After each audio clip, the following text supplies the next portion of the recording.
Yeah, my Applejack is awful. I'm not going to subject anyone else to it. It's a complete failure.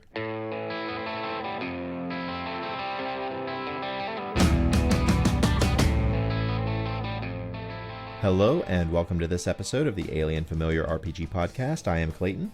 I'm Jordan. And I'm still Eliot. Before we get started, you can find show notes and more at alienfamiliar.com. You can email us at alienfamiliarmedia@gmail.com. We are on Facebook at facebook.com/alienfamiliar. And if you would like to help us out with supporting the show, you can do so at patreon.com/alienfamiliarmedia. So if you enjoy our content and would like to help us out with hosting costs, any help you would be able to give us would be greatly appreciated. Thank you for joining us today. Today we are going to be talking about, we're going to kind of be continuing our loose series on how to role play, and we're going to be talking about portraying non-human characters. One of the reasons why I've been kind of thinking about this particular topic is I've been designing some characters and some cultures for an upcoming game, and I don't want to fall back on just being a culture that is a real world culture with, and the phrase that I learned relatively recently is just a human with a coat of paint to describe the way that a lot of people have different, particularly alien species or non-human races in like fantasy and things like that, to like just a human with a coat of paint to describe how an author or a creator makes these different races, to where like in a role-playing game you might have some different stats or some stat bonuses or penalties or some special abilities, but at the end of the day, the way it's portrayed in the game, it's just the player. And I've been in games where I've gotten several sessions into the campaign, and there are players who, if I have forgotten what they said, what character species or race they said whenever they gave their very first description, if I have forgotten that, then I have no idea if they are playing anything other than a human, because all of their actions of the player is just like a person or just like themselves. So that's kind of what I wanted to go over today, and kind of get to some things that you can think about in order to make a particular character more than just a human with a few minor cosmetic changes. I think back on like Star Trek, and you can tell whenever there's a different species being shown on screen because they have weird forehead ridges, or they've got weird ears, or they've got a slightly different skin color. And some characters are allowed to be much more than that, but if it's a character who is just in the background, you're never going to know that they're anything other than just a guy wearing some prosthesis. So Clayton, are you thinking about this from the perspective of a dungeon master that's creating a race and culture within their world? Or are you thinking about this as a player character that shows up with this new non-human character, and how to portray that? Like, what's the initial angle you're thinking here? Well, first I would like to talk about just how to do it from a player's perspective. Some things to keep in mind whenever you are thumbing through the available races or species that you can play in whatever game you're playing. Some things to keep in mind for whenever you're creating that character and deciding what type of what the character's personality is. But I also want to get into the larger cultural significance of what a particular different species or race would be like, because there are a lot of not just cultural, but just there's physiological and environmental things that will have a big impact not only on how the character sees the world and interacts with the world, but how that would come out in the way that a particular character would be seen and portrayed during play. Whenever I think about it, and think about the different media that I've seen. I've got a few different categories that seem to be where the majority of characters kind of fall. As whenever you're making whenever you're making a player character, or a main character in a story. The different examples that I have are, you can either make it the character an exemplar of their species or race. That means that they are everything that their race or species is supposed to be. The biggest example of this that I have would be Spock. Spock, although he's a half human, Spock tries to be full Vulcan at all times, at least in the original Star Trek. Same for Kirk too, I think. He's full human. Yeah, but Spock, though, he is fully invested in his culture. He tries to be the epitome of his culture. Kirk is, because of the way humans are generally portrayed as being very diverse. That is their main cultural trait, is that humans are diverse. I feel like it's a little bit of a different. That's kind of a different animal to talk about than what we're talking about here. So you got somebody that's way all about being who they are, who they're born as, or whatever. You could say the same about Worf from Next Gen. So what's the next thing? The next one is they're struggling against their species ways. This is usually somebody, a character whose native species or race would be generally an antagonist. Drist Do'Urden is essentially this. That's, well, at least in the first few novels, that is all that he is. He is anti-Drow. I'm not terribly familiar with the Dritz stories, to be honest. I've been meaning to get into some of the D&D fiction. Once I'm through with my current fantasy series, I was thinking about jumping into those. But to get back on topic, I've been quiet because I've been going back and leafing through my races section of the 5th edition book. And here's one of the struggles that I've always found as a player whenever I play a different race, though generally I do typically play human, is that I've found that a lot of the guidance and descriptions of other races, they'll give you an appearance, and then they'll give you like I just read the dwarf ones, and it just said it gave some pretty two-dimensional advice on dwarves.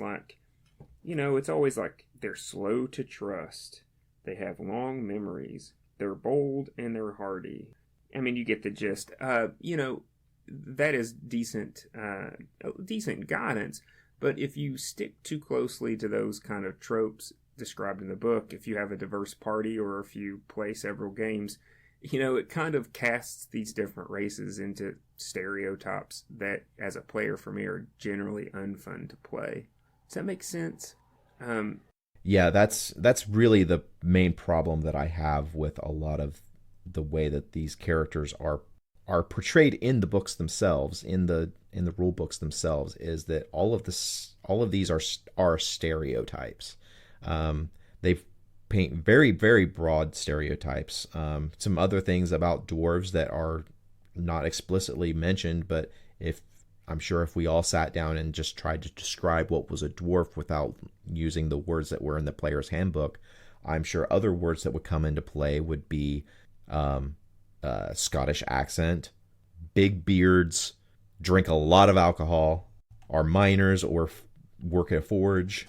Good at masonry and things like that. To the point almost where if you take it almost infringes in a way on the class selection too, because if you choose to break out of a class that lends itself towards that stereotype that they paint, it can be difficult to find that character's way in, you know what I mean?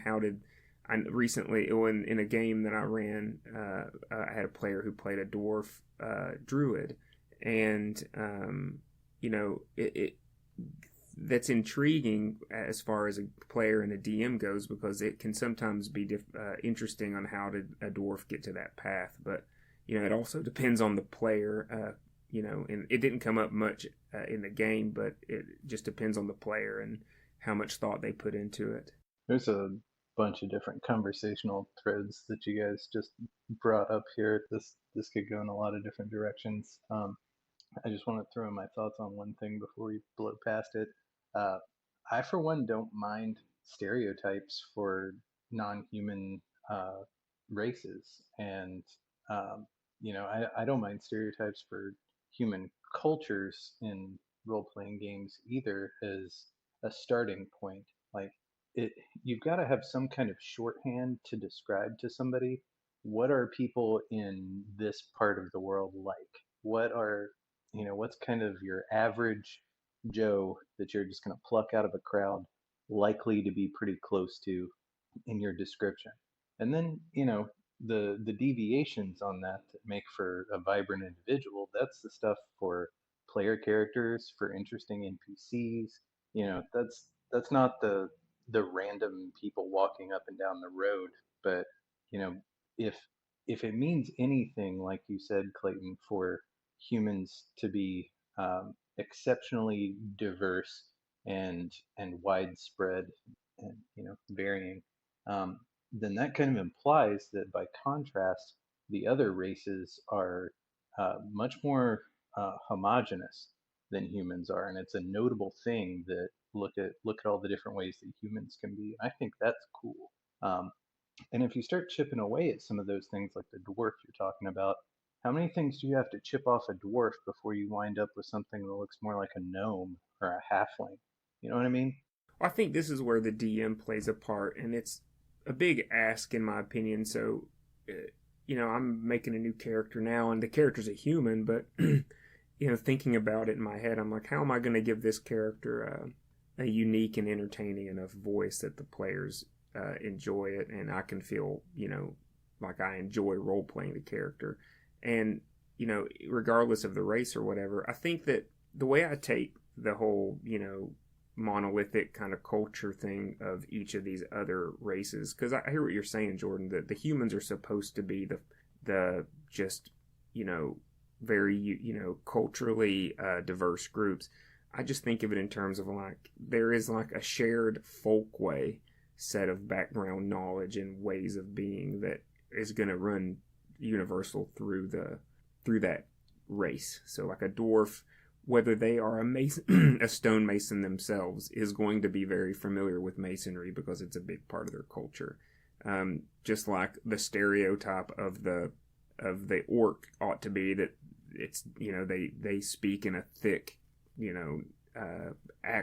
barbaric accent, literally because their face has teeth sticking out of it. It's not made to speak common. You know what I mean? Those types of things that you just can't help but run into. But I think the way that plays in a lot of the games I've played is that I think that few people, take on a race and see it as a challenge to make it unique within the stereotype, whereas most people just enjoy playing the stereotype. And so I personally, that's one thing I do whenever I look at other players. Like you said, players either will play their races for their abilities and their stats. They will then, graft on human behaviors, and you could barely tell that they're anything different. Or they usually just play the stereotype, which is like every dwarf this guy plays is a Gimli. Every elf is a aloof, distant Legolas. And something else I want to kick to you guys is that, I like the idea of playing your stereotypical aspects of your races, but frankly, elves are super fucking boring. And if elves written in the D&D book are similar to Tolkien elves in by personality, and frankly, I would never want to play one because as a player, they would just be no fun because they would just stand around and be quiet most of the time, say like, speaking mysterious kind of like, code, you know what I mean? And just generally be unfun to play or be around. So, Legolas was cool in the movies and all, but I'd say on the road, he was a pretty much boring fuck. Yeah, if you want to get into stuff like you kind of touched on the biological differences between these races that informing their behavior. We've talked in prior episodes a little bit about the difference of playing a character that will live for centuries versus a human that'll live for decades, and all the things that elves see over the course of their lives, even relatively young elves, and like how that would completely change their perspective on how they handle stuff and whatever.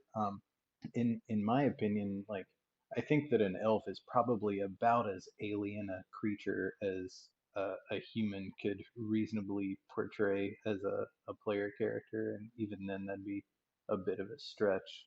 I made it a point to ask Kyle to act a little bit more alien even than he was when he was playing elf in my Greyhawk game, because like it's one of those standard things about elves is that their time is past. Like in most settings, they had empires and stuff previously. They just kind of went as far as they were gonna go and just sort of like got stuck in a pattern, and now they're just kind of on the decline for one reason or another.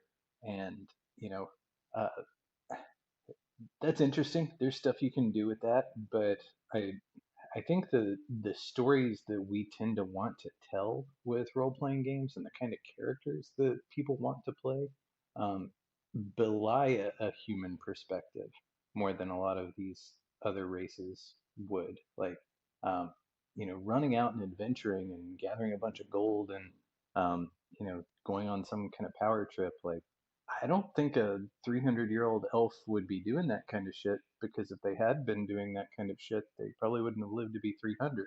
You know what I mean? Yeah. You touched on something there, Jordan.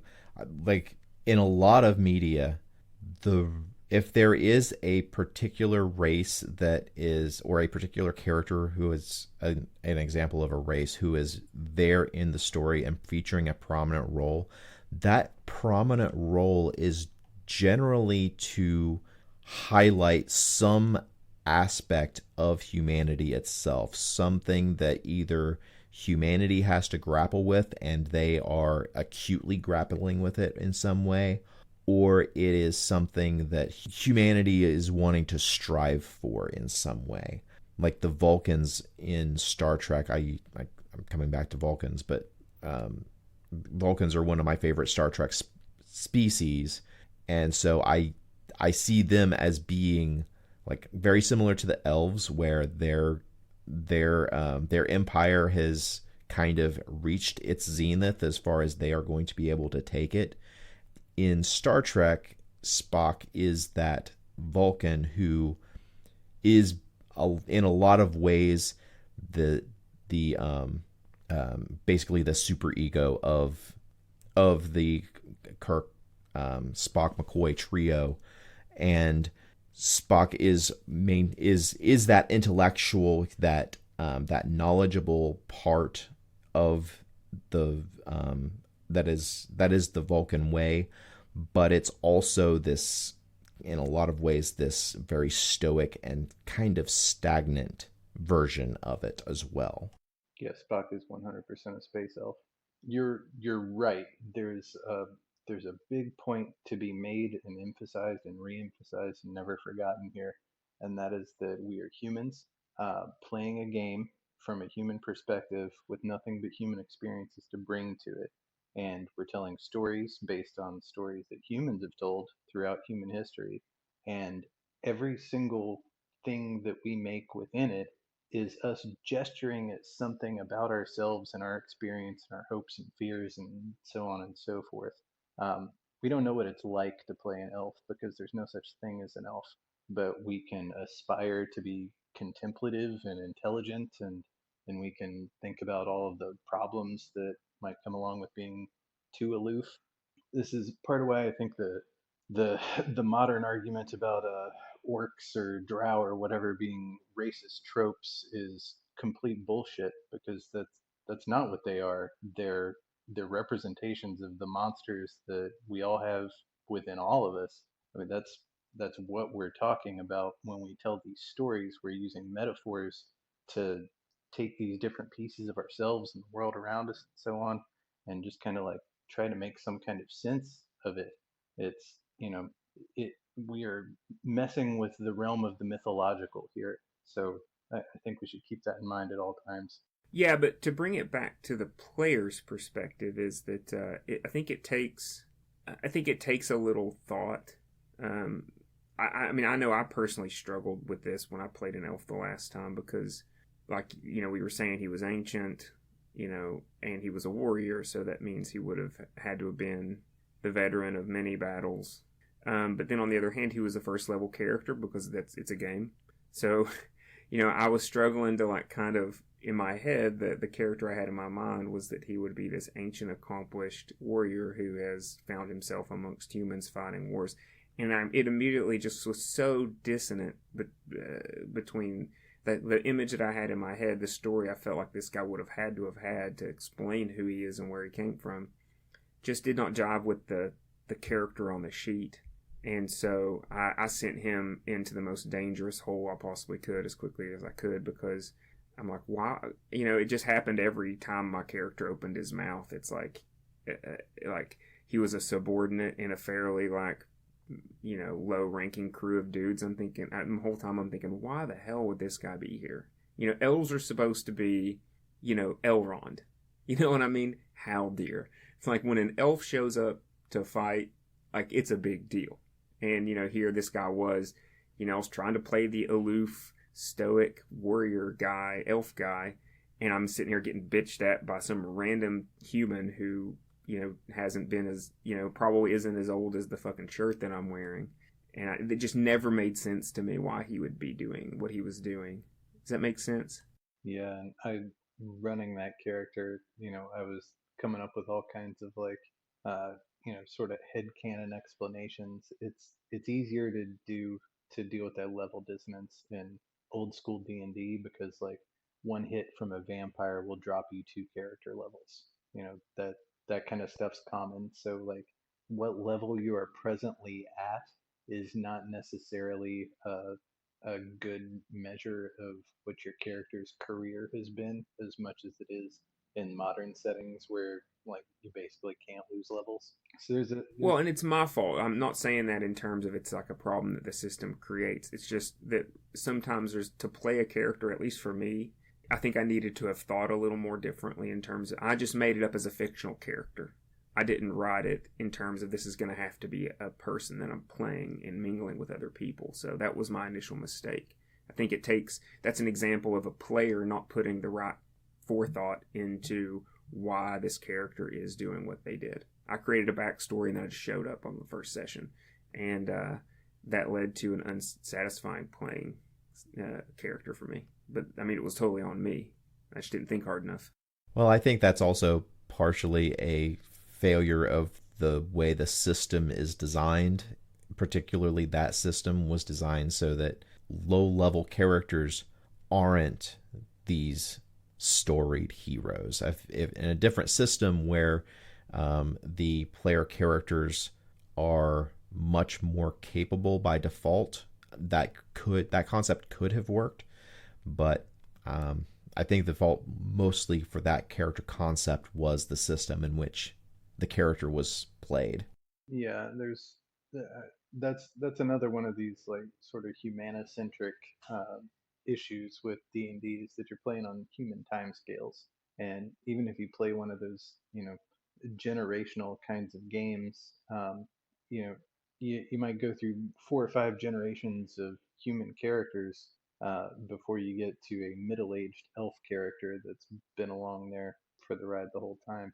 Maybe that'd be cool. I could see how maybe it could be, but um, when the tempo of adventure is on the scale of days and weeks, what does it mean to have a 250-year-old character walking around? Well, and I think that goes back to the prep. I mean, that's kind of it's been a while since I played a game. So when I sat down at your game, Jordan, it had been a while since I sat down as a player. I couldn't even tell you how long. It's been several years. And now that I've had a couple go-throughs and I'm making a new character, even though I'm playing a human, I'm asking myself, like, okay, like, I'm the type of player that is a chatty Cathy, so I enjoy mixing it up. I enjoy having a voice in the game, maybe at the detriment to other people, but that's a different conversation. But I'm thinking like, how do you? I'm thinking more in terms of less about like where did this character come from. I have those ideas, but now I'm trying to think, how am I going to make this character fun whenever I open my mouth in the game? Because they're going to be in this situation. I'm bringing in a new character to an established group, but even on day one, it's like what are some things that I can do to separate this character and make them feel other enough that whenever I like am role playing with my other players, that they will feel like that this is a person with their own, that's coming from a different place. I think is what makes it fun. When a player role plays another race or just a character from another place well, is that when they are interacting with the party and being helpful and doing what they need to do to get the game going, they also can throw in like little bits of ad lib or flavor that references things that's different about their culture, that makes the other players be like, oh, you know what I mean? Those are the things that I find cool from whenever I watch other people role play anyway. Like when someone can get into their character and make you curious about something that they do or say, because you can tell that that's something from their thought about their character that makes them different. I find that really fun, and it makes me want to role play with that player more. Does that make sense? I really like that too, but finding players that bother to dig into the lore of the world and then like sew that into their role play is, in my experience, a pretty fucking rare thing. I mean, maybe I'm missing something, but you know, we've had tomorrow will be 20 sessions of this Greyhawk game and 7 or 8 players the whole time. I'm grasping at straws to think of any instances where anybody like piped up about something relevant to, oh well, I'm a flan, so here's the thing about flans, or I'm an elf, or I'm an Oiridian, or whatever, and somehow made that important to what was going on at the moment. And some people don't get their fun that way, and that's fine. I just don't. Yeah, and it's hard to expect for anyone to really go into like lore, because particularly in Greyhawk, there is a ton of lore. To pick a particular area to read about is like just throwing darts at a board and to try to find out where to start. So I think that Eliot, something you brought up, something that you could use as a jumping off point for how to portray a character of a different species. Your example of the orcs having a different facial structure, they having tusks that impact their ability to speak, different biological structures, and those would be represented in that very short description of the race or the species that's in the book. Looking at that and seeing how and thinking about how that would impact just everyday play, everyday life for your character. Your example of the different facial structures impacting speech, that's something that I have fallen back on a lot of times for characters that I've played, particularly orc characters. I try to do something weird with my voice. I had one of the very first orc characters that I ever played. In order to simulate those tusks, I actually put my fingers into my mouth to simulate tusks while I was speaking, in order to impact my ability to form common speech patterns with a different facial structure. Can I get some video of that? Well, this would have been probably about 2001, so no video exists of it. Especially no digital video. An idea popped into my head that I want to share before I lose it is that I think a good example of what I'm kind of aiming at is like whenever you're playing any character, but it would be especially true for it would be maybe not especially true, but it would be more interesting when you're playing another race. But like just put yourself in the position of say you're Marco Polo and you're in China. And I don't know that the Italians do this, but like, I'm thinking like, when you would greet somebody in some other countries, it would just be the common custom that they would maybe shake your hand, give you a slight little hug, but they would kiss you on either side of the cheek.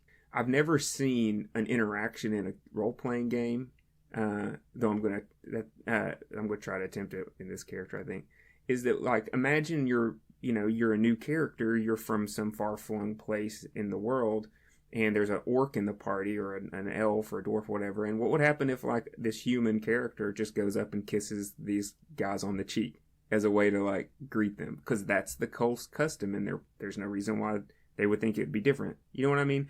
Those little cultural flavors that show you that you're from a different place. It's like you do things that are normal to you that aren't normal to other people. I would think that humans would be the less target for those types of behaviors, but if you think about it, like the dwarves, the elves, the orcs, the halflings, the gnomes, all these other races should feel that way, that every single common social interaction should be very other, clearly other. You know what I mean? At least at times, even if you say, well, this person's been seasoned around a lot of human culture, they know their way around, that's fine. But it's interesting when players think about those things and kind of let those little differences hang out. And that's what playing the stereotype would be fun to me. I agree. That sounds really fucking cool. And there's so much rich stuff like to back up non-human characters like that. And I mean, you're right. Like the little touches like that are what identify somebody, and it's again with the humanocentric biases. Like when we say stereotype, we're talking about a bad thing. But in most of human history, culture tends to be small c conservative, and it tends to weed out, the weirdos and the deviants and whatever. As much as we've come to like fetishize and deify the outcast and the loner in American society. Um, for most traditional societies, belonging to something was a good thing. It was, a mark of honor. It was your place in history and how you connected with your family and the town you're from, and so on and so forth. And it was a bad thing to deviate away from that. And when you go somewhere else that has something as small as like different kinds of greetings, that's remarkable. You've experienced something new there, and you're in strange and interesting lands. I don't know. I think there's lots of cool things to be said for cultural quirks and calling them stereotypes and trying to throw them out the door and just to play some edgelord Dritz Jordan character. Whatever.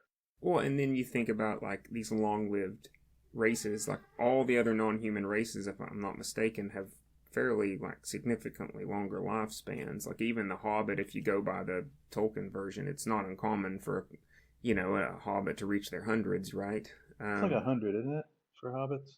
The 111st birthday was a lot for Bilbo.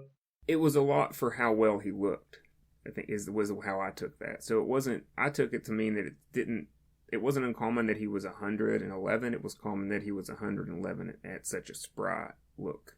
You know what I mean? But I might be wrong there. But even then, dwarves are well over 200 years. Obviously, elves are hundreds or infinite. That would be so difficult to. Those lifespans would, especially since you're figuring the generations would come slower and slower. The culture would be so ingrained.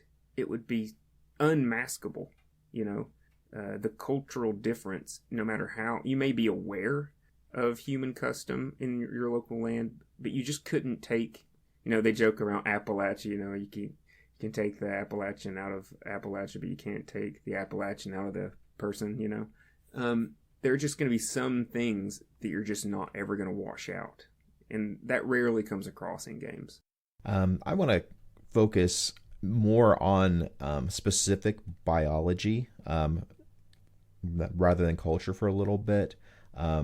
Several years ago, I learned a very interesting thing that really shaped my perception of pets, particularly cats and dogs.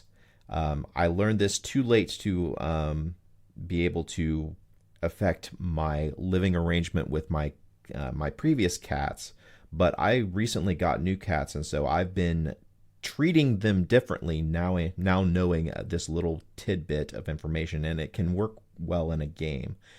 This is a tidbit of information that everybody knows, but nobody really thinks about, with particularly cats and their ability to see at night. Why do we trip over our pets at night? We trip over them at night because our pets don't know that we can't see in the dark.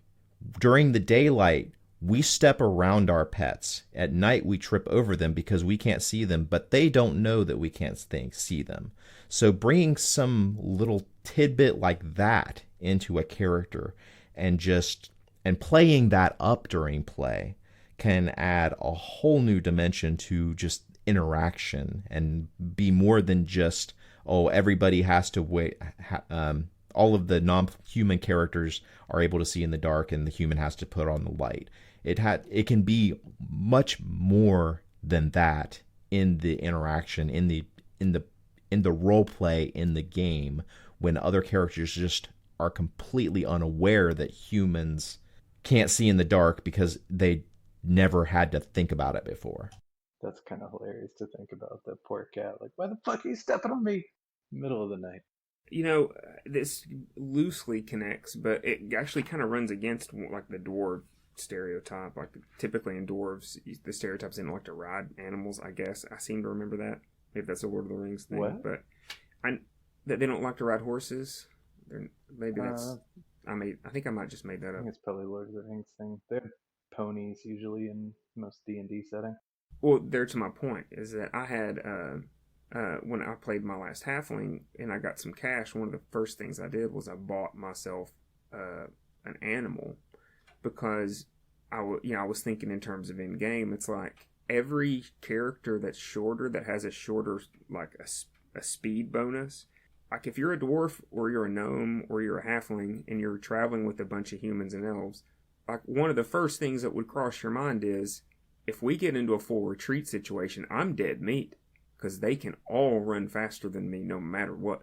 So like I was like, I'm gonna get a horse, or I think I bought a pony. I'm like, I'm gonna get a pony because if the shit hits the fan, I'm not gonna be the one left behind to get caught and these motherfuckers run away and get away. So I bought a horse and I made sure to keep it close to me. Does that make sense? That's the kind of thinking that the racial traits should kind of engender.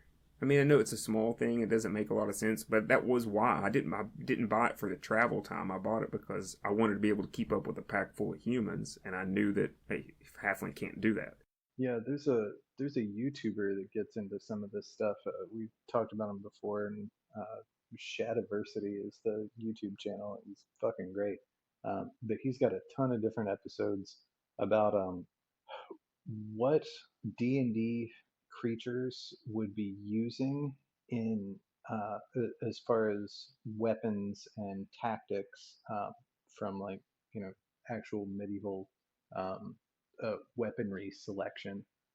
So he has an episode on dwarves where he talks about how silly it is that dwarves would use axes when it would make much more sense for them to have like spears, pikes, a shield and spear kind of setup makes a ton more sense for a small dwarf that has a low center of gravity and can't move very fast, but is dealing with much larger opponents most of the time. Yeah, Jordan, a shield and a spear is great in tight places. Just ask the Spartans. Probably not so great underground, but I think it'd be even better I underground. guess it depends on the tunnel, how many curves. That's a thing in old school D&D. They've got little asterisks next to like pikes and stuff, so it's like you can't take this into a dungeon because you can't get it around corners. But anyway, um, the one of the things I was just thinking about, also related to the biology stuff, and you got me thinking about this with the cats thing, Clayton, is the difference between the surface dwelling, primarily surface dwelling races and the subterranean races. Um, I'm not sure why dwarves aren't really pale. They seem like they should be, and they should also have like really big eyes. Um, if there's any kind of you know evolutionary science somewhere underpinning Dungeons and Dragons biology.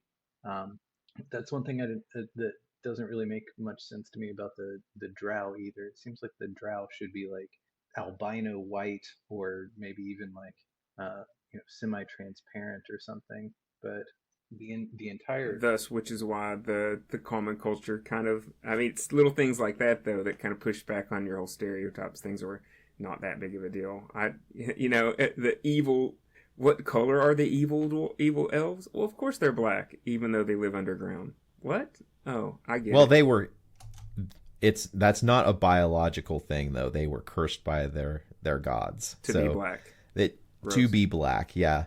But like, yeah, the other races absolutely they should be more pale, and I'm pretty sure that the um, Darrow, or Yeah, I think that's I'm right. saying that right. They are basically albino with white hair. Well, albino is with white hair, but they're basically albino dwarves, as if I'm remembering how they're depicted properly. I think the the light and dark equating to racism thing is kind of a cheap shot and historically inaccurate. The uh, the mythological connections between light and darkness being good and evil um, probably predates most human civilizations' contact with other humans of different shades of skin tone and probably has more to do with being able to see predators in daylight versus all the terrible things that can kill you at night. So, yeah, I don't think that that the light and dark, good and evil, necessarily has racist underpinnings. So I'm sure that was in the subconscious of many racist people. But I think it's like a second order occurrence. Does that make sense? Here's something that I've never witnessed happening, but and maybe you guys could clear this up for me. But I've always thought that I was looking at the tiefling because in the main book, the most different two races biologically are the half orc and the tiefling, and I see that both the tiefling and the half orc in fifth edition D&D have 60 foot of dark vision. Well, when you're traveling around with a bunch of humans and they can't see, everybody's carrying torches and all, but like if I were a if I had dark vision in a tunnel and people started sparking up a bunch of lights, that would kind of piss me off because I would imagine I've always kind of took it that like the light kind of overrides or obscures the dark vision in its presence. So it's like when most torches can only see 30 feet, but if I have dark vision at 60 feet and in darkness I can see well beyond that torchlight. That would always like I always wondered like why there's not like a whole lot of thing. I know the humans have to have that light source, but you would think that I could imagine a fun character like grumbling about all these, humans and their friggin' torches. Like, why do, like, clearly you shouldn't even be underground if you can't see in the dark. So why are you even here? Just like a salty, dark, vision character, like giving humans shit for not being able to see in the darkness because it would literally inconvenience them. I don't know. Does that make sense or Yeah, and the history of the different kinds of alternate vision for various creatures in D&D is complicated and pretty pretty arbitrary. But I think fifth edition just settling on dark vision essentially being night vision goggles, and everybody it seems except like humans just about having it at the same. Uh, Most of them are 60 feet. Uh, I think that's a super lazy move, and I think that it has a lot of stupid problems that follow from it. I understand they wanted to simplify things or whatever, but like I think it's a lot more interesting to split up different kinds of senses for different kinds of creatures, and some of them are seeing night vision, some of them are seeing heat, some of them are seeing like some sort of magical auras or whatever. Like uh, I agree with you. I mean, sense is the primary the primary sensory mode for most humanoid creatures in D&D. So And if you're so adjusted to darkness that your eyes literally can see in the dark, why is it not crazy uncomfortable to be out in the daylight? Like, I would imagine any creature with dark vision would probably generally dislike sunlight, direct sunlight. Just for I'm drow. sure they could function. Yeah. But you think, why would any other character be different that has dark vision? Yeah, I think the drow, and I don't know about current D&D, but in old school D&D, orcs and goblins and kobolds all take penalties when they're out running around in the daylight. Well, we're talking about role playing, so like I'm not even saying they should get like a minus. It's just that would be a fun little like way to, you know, give your character a little personality that's consistent with their race that has nothing to do with their culture. Is that if you're a dwarf, if you any character any race that has low light or dark vision should generally have a reason to complain when it's like particularly bright out or things like that. That's something that because I'm thinking about it in terms of like I don't like a game that just bogs down from one objective to the next with very little fun interaction between party members. And I think that showed out with my last character pretty well.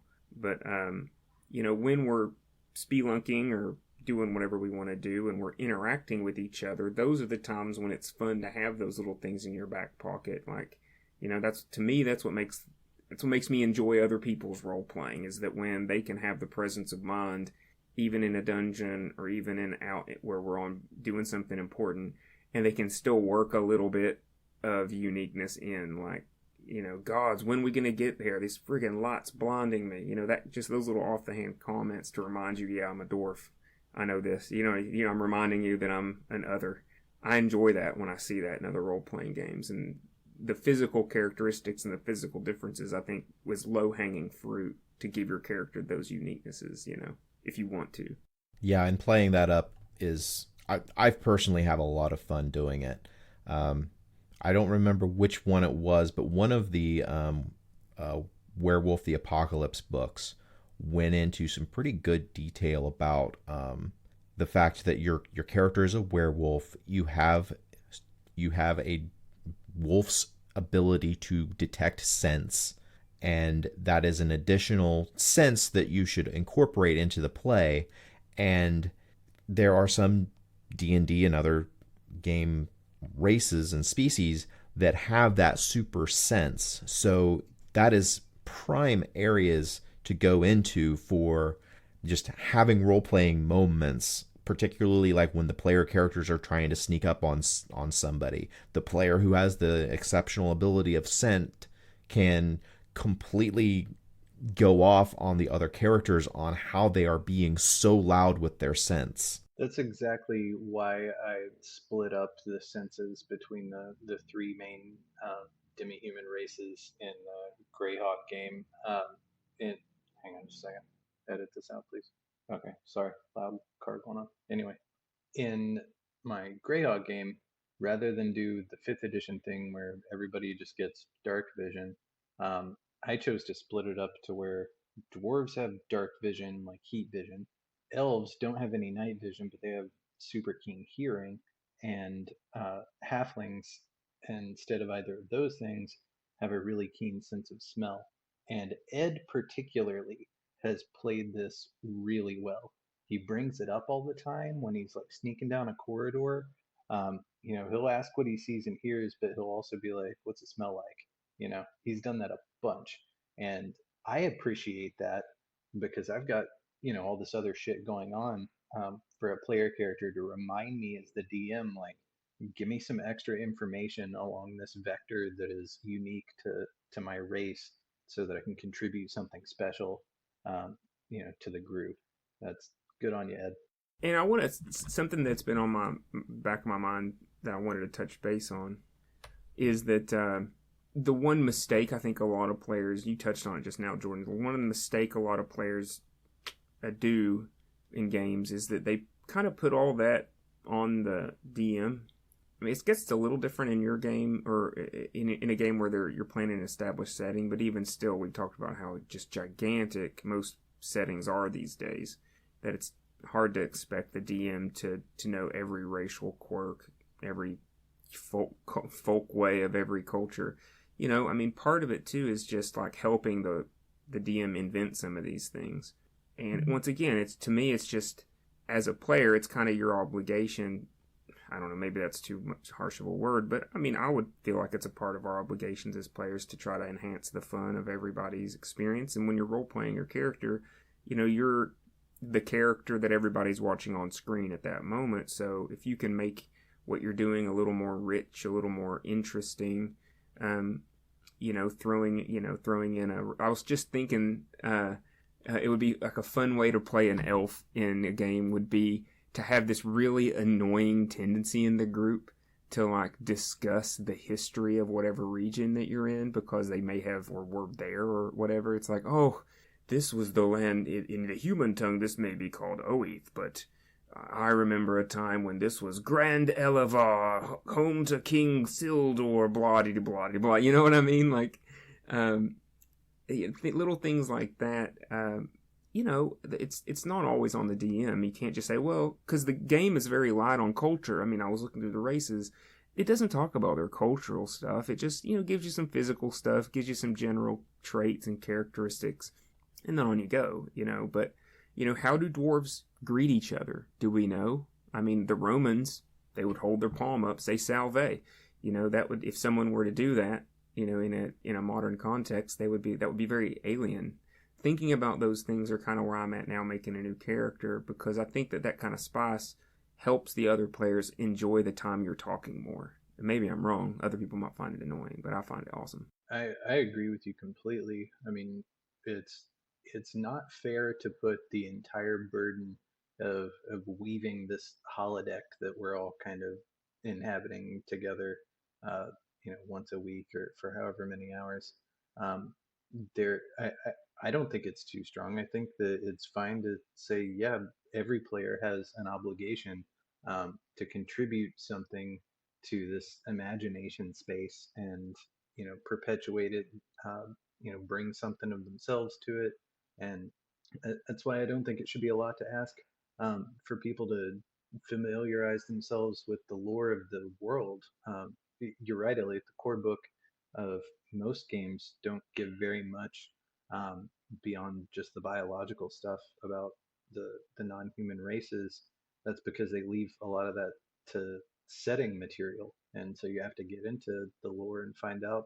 If you're playing an elf in the Forgotten Realms, that might be different than an elf in Greyhawk or Eberron, and depending on where you're at in those different settings, the elves are going to be different. And maybe other player characters or other players at the table don't know about elves in Greyhawk. Like you were saying, Clayton, every one of these settings is so huge that nobody knows all of it, and it'd be cool to learn a little bit about what's going on from different places from characters portraying that. So I think just as a matter of preparing your character for play, people should dive into a little bit about where this character's from, what their race has been through, what's the history of the world that you're inheriting to this moment.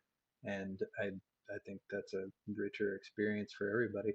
I mean, even if you get into those voluminous tomes, about they're never going to give you the information that I think is really going to make a character stand out. It gives you the material to do it.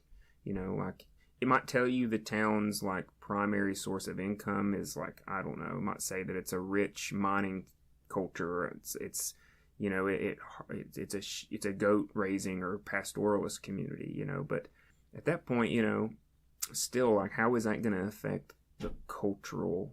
How are you going to reflect? It doesn't give you a lot of guidance to reflect that in your character's culture. That's on you as a player. Yeah, for sure.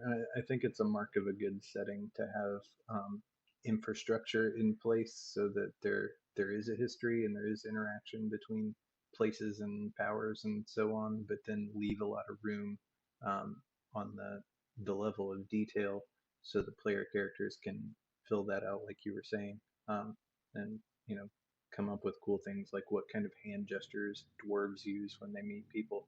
You're probably not going to find that anywhere in Greyhawk or Forgotten Realms lore or whatever else, but it'd be a cool thing to bring up. Oh, can I say one more thing? I know I've been long-winded on this subject, but I want to speak to my haters. You have haters? Okay, what do you want to say to the haters? No, but I've definitely ran into games where it's either got a particularly. I mean, there are role players who, they're the puzzle crackers. They're there to run through the dungeon and get there and get it done and get on to the next puzzle. And a lot of times, those people don't necessarily enjoy, like, or not so much that they themselves don't get off on the role play where they're being interesting or whatever, but they actively get annoyed and they see that as either time wasting or pretty much time wasting. Like whenever you get into asides that are totally character related. I really don't appreciate those players. And I never give them consideration when I'm playing, and I never will. And I don't think I think that's maybe that's a blind spot of mine. Yeah, personally, I love it. I had a game fall apart because, not too long ago, about 6 months ago, I had a game fall apart because there was one player in the party who was not like that, and it was a small party, and there were 4 players, I want to say, at the time. One of them was, like you described, the nutcracker who wanted to solve it. And when we got into a session and it was 2 hours before we progressed from mopping up the combat that had finished at the end of the last session and doing all of the role playing and getting ready to open the door for the next one, and it took an hour and a half to get there, I had a player just drop out because that wasn't why he was playing the game. He was not playing the game to sit around and bullshit as these other characters in between rooms. He was there to go and just complete room A, go to room B as quickly as possible. Yeah, I hear people make little comments occasionally. I can't remember the last time it happened, but there's definitely been times in my role-playing career where I've just gotten the impression that people would just be like, man, just shut up. Can we just move on? And obviously that's just me. But on the other hand, I'm thinking, I've watched people get butthurt because they can't they can't find a comfortable place to get in the role play because that's not their strength. And I'm thinking, man, just sharpen your elbows. I'm get in here then. It's not my job to provide you an opportunity to have a stage. You got to get on the stage. That's your job. I've been on both sides of this. This is getting into a whole other topic, but I don't know. I mean, on the one hand, like I've been saying, there's a way to do this stuff that enriches the experience and is, interesting and so on. I've also been in situations where someone's just taken the opportunity to ham it up and hold everybody else hostage as their, captive audience. And I'm like, Jesus Christ, is this really how I'm going to spend my fucking evening? So I don't know. Like everything, there's a balance to be had, and some people are better at reading the room than others, and some people care about other people's experiences more than others. So I don't know. Well, I think we will shelve that for another longer discussion. If you guys are okay, let's go ahead and move on to geek things. We've passed the hour mark. I'll go first this week since I didn't this time since I didn't have one last time. I just finished reading a very interesting book called How to Hide an Empire, A History of the Greater United States by Daniel Immerwahr. I think that's kind of close to how you pronounce his last name. I apologize if it is not. But basically it is a history of territories that are owned by the United States. And there is some information about as the continental U.S. moved west and territories were conquered and incorporated into the U.S. eventually as states. But it also goes quite a bit into detail about the places that are U.S. territory that aren't states and probably never will be, like the Virgin Islands and all of the islands that are owned by the U.S. in the Pacific and places like that. Going into the history of Puerto Rico, if you're a fan of history like I am, and this is probably something that you have never learned. If you're a U.S. citizen and you're a fan of history, you've probably not learned a lot of this information because it's not one of the states of the United States, and so it kind of gets pushed off to the side and we don't learn about it in history class.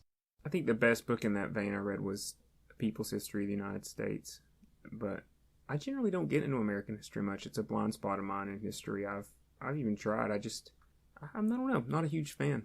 I will recommend this book just for the information about the Pacific, because there is a lot of history. There is a lot of 20th century history there that we are not taught. I'll go next, I guess. I'm just going to recommend a YouTube channel.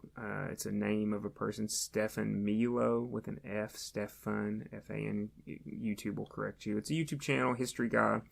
You know, he works really hard to create these really polished videos, so they come out maybe once a month. But man, they're really good when they do. And he just dropped one about the history of Lucy. He's really big, or what life was like, I think 300,000 years ago. I'm a big fan of prehistory and hominid, just learning about other hominids. And it's great. He just dropped it. Looks really nice. I'm going to go watch it after this, and I recommend it. I'm going to suggest another Dungeons and Dragons podcast. It's called the Dungeon Cast. These two guys are just absolutely killing it. I mean, they are really providing an incredible service to the role-playing game community, in my opinion.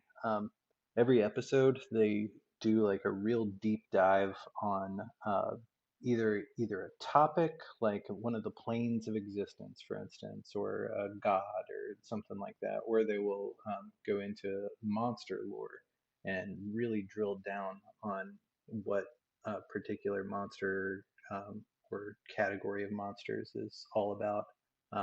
I've been listening to this series that they did on the Abyss here lately, and it's just great.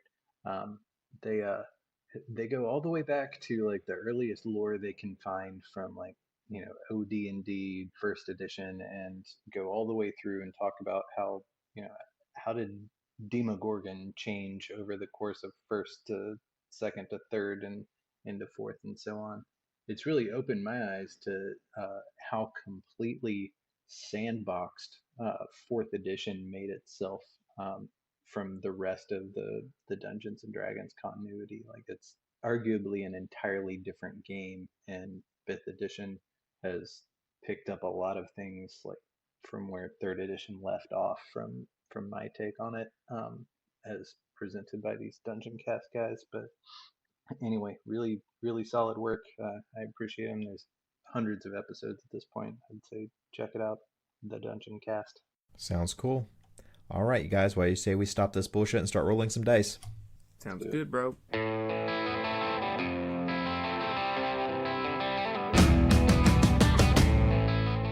This has been a production of Alien Familiar Media. You can find past episodes and more at alienfamiliar.com. You can email us at alienfamiliarmedia@gmail.com. This production is protected under a Creative Commons non-commercial attribution, no derivatives license. Music for this episode is Suburban Outlaw by Forget the Whale and can be found at freemusicarchive.org.